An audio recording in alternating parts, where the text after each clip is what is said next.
हल्दी गीत बहुत सुंदर हैं। आप लोग देखिए, अच्छा लगे तो सब्सक्राइब लाइक करिए। ठीक है।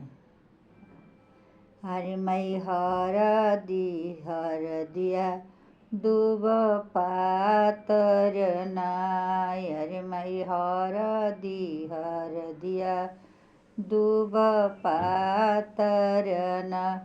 हरे मई हरदी चढ़ावे ले आपनो पापनाय। हरे मई हरदी चढ़ावे ले आपनो पापना।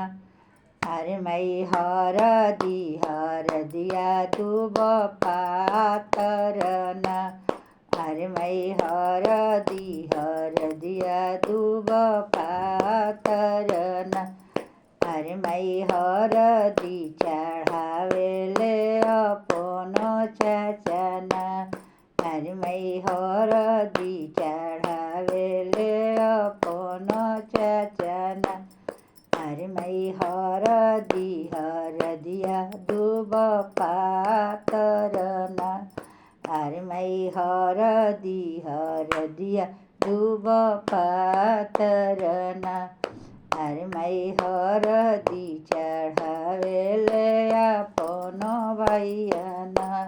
हरे मई हरदी चढ़ावे ले आपनो भैयाना। हरे मई हरदिया दूब पातर ना।